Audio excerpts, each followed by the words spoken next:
The story of Theodore John Kaczynski doesn't start with violence, but with amazing intelligence. He was born in Chicago in 1942, and he was different from other kids.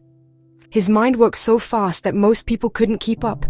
His parents, seeing how smart he was, pushed him to learn more and more. He skipped 2 grades, which put him in classes with students who were years older and more socially mature than him. This fast-track learning came with a big personal cost. Young Ted found himself alone, a brilliant but lonely boy trying to fit into a world that seemed to move at a different speed. His main connection was with his younger brother David, who looked up to the genius he called his brother. At the amazing age of 16, Kaczynski got a scholarship to Harvard University. This famous school, which should have been a place for his mind to grow, instead became a place of pain and even more loneliness. The social difference between him and his older classmates grew, leaving him lost in a sea of unfamiliar social cues and expectations.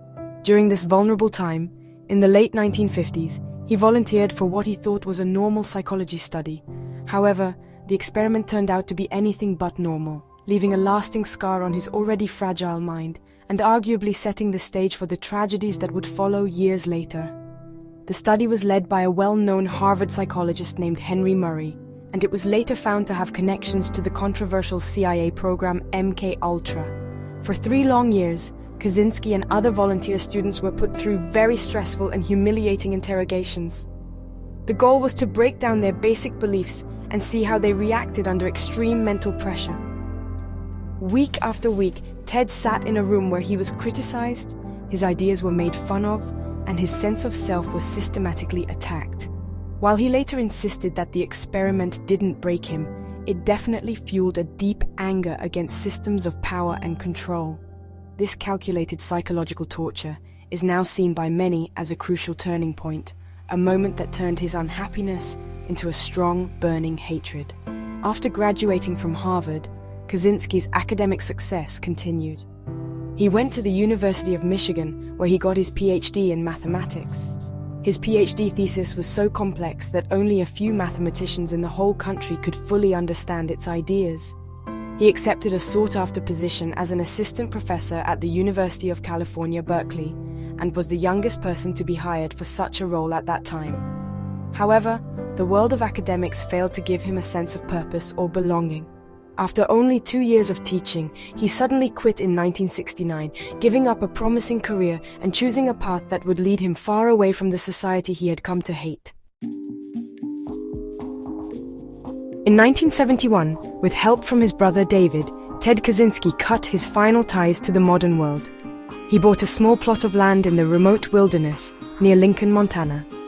There, he built a simple cabin, 10 feet by 12 feet, with his own hands. This small structure was his sanctuary, a fortress against the technological society he hated. It had no electricity, no running water, and no connection to the outside world. He intended to live a self-sufficient, primitive life, hunting for his food, growing a small garden, and dedicating his time to reading and developing his philosophical ideas. For a while, this ascetic existence seemed to be the answer he was looking for, a way to live truly and free from the corrupting influence of industrial civilization. However, isolation did not bring him peace. Instead, it provided fertile ground for his anger to fester and grow. His journals from this period reveal a mind increasingly consumed by bitterness. He directed his anger at his parents for pushing him academically and making him a social outcast. He was angry about a short, failed romantic relationship with a co-worker at a factory where he briefly worked, an experience that ended with his brother David firing him.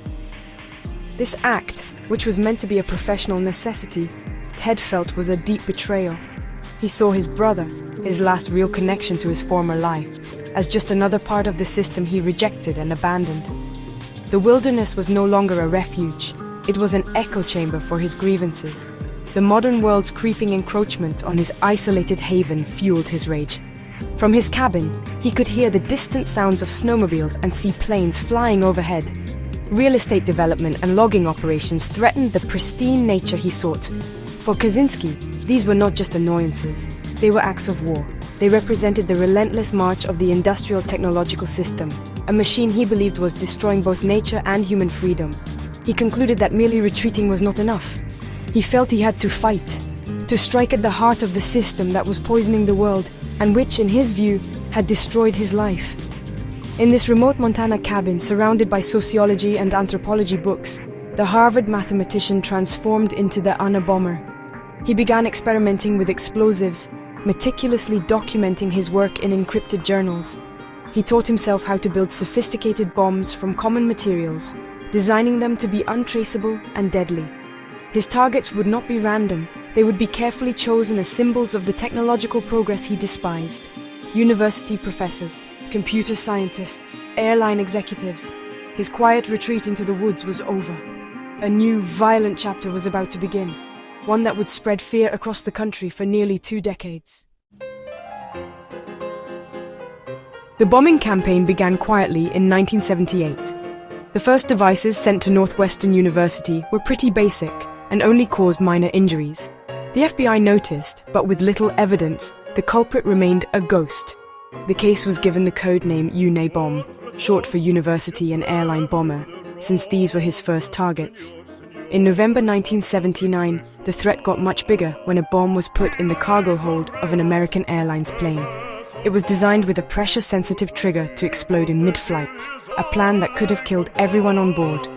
Luckily, the device only produced smoke, and the plane landed safely, but the incident showed how scary and skilled the bomber was.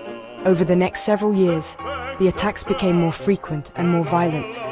Kaczynski sent bombs disguised as books or packages to academics and business leaders across the country. In 1980, United Airlines President Percy Wood was badly hurt by a device that exploded in his home. On a piece of this bomb, investigators found the first clue to the killer's identity. The letters FC were etched into a metal part, pointing to Freedom Club. The attacks continued, disfiguring a computer store owner and injuring professors at Vanderbilt University and the University of California, Berkeley. After a witness saw a man in a hooded sweatshirt and sunglasses placing a bomb in 1987, a sketch was released, forcing Kaczynski to stop his activities for 6 years. The silence broke in 1993. The Unabomber returned with a new and deadlier purpose. 2 bombs sent that year seriously injured a geneticist at the University of California, San Francisco, and a computer science professor at Yale University. Then, the campaign turned deadly. In December 1985, Hugh Scruton, a computer rental store owner in Sacramento, California, was killed by a bomb full of shrapnel left in his parking lot. 9 years later, in December 1994, an advertising executive named Thomas Mosser was killed by a mail bomb sent to his home in New Jersey. Kaczynski targeted Mosser because his public relations firm helped fix Exxon's image after the Valdez oil spill. The last and most powerful bomb was sent in April 1995. Its victim was Gilbert Murray, president of the California Forestry Association, a lobbying group for the timber industry. The explosion killed him instantly and served as a violent exclamation mark on Kaczynski's nearly 18-year war against society. By this time, the Unabomber task force had become one of the biggest and most expensive investigations in FBI history, costing millions of dollars and involving hundreds of agents. Yet, despite their huge efforts, they were no closer to finding the systematic and elusive killer who had terrorized a nation, killed 3 people, and injured 23 others from the isolation of his remote Montana cabin. In 1995, the Unabomber made a bold and, in the end, self-defeating move. He sent letters to several major newspapers, including the New York Times and the Washington Post, along with a copy of his 35,000-word essay, Industrial Society and Its Future. In his letters, he wrote as the anarchist group FC, demanding that the manifesto be published in full. He promised that if this demand was met, he would stop his acts of terror. The FBI, facing a tough choice, advised the newspapers to go along, hoping that someone somewhere would recognize the unique voice and ideas of the author. On September 19, 1995, the world got to see the Unabomber's deep and extreme philosophy. Across the country, a woman named Linda Patrick read the manifesto and felt a troubling sense of familiarity. The thoughts, the way it was written, and the tone reminded her of letters written by her reclusive brother-in-law, Ted Kaczynski. She urged her husband, David, to read the text. With a growing sense of dread, David compared the published manifesto to old letters Ted had sent him years before. The similarities were too strong to ignore. He faced a painful decision. Would he stay quiet and let his brother kill again, or turn in the person closest to him to the FBI? After weeks of emotional turmoil, he made the brave decision to call the authorities, giving them the breakthrough they had been looking for 17 years. Armed with David's information and writing samples, the FBI's language experts confirmed the match. On April 3, 1996, federal agents surrounded the small cabin in Montana. They found Ted Kaczynski inside, messy but calm. A search of the simple home revealed a mountain of evidence. Agents found bomb-making materials, detailed drawings, 40,000 pages of handwritten diaries describing his crimes in great detail, and even a completed bomb, ready to be mailed. The longest and most expensive manhunt in FBI history was finally over. The brilliant math whiz who had terrorized the nation from the shadows was finally in custody, his fortress of isolation broken. During his trial, Kaczynski's lawyers planned to use an insanity defense, arguing that he suffered from paranoid schizophrenia and that his mind was damaged by the Harvard experiments. Kaczynski strongly rejected this plan, as he believed it would mess up the philosophical message of his manifesto. He tried to fire his lawyers and represent himself, but his request was denied.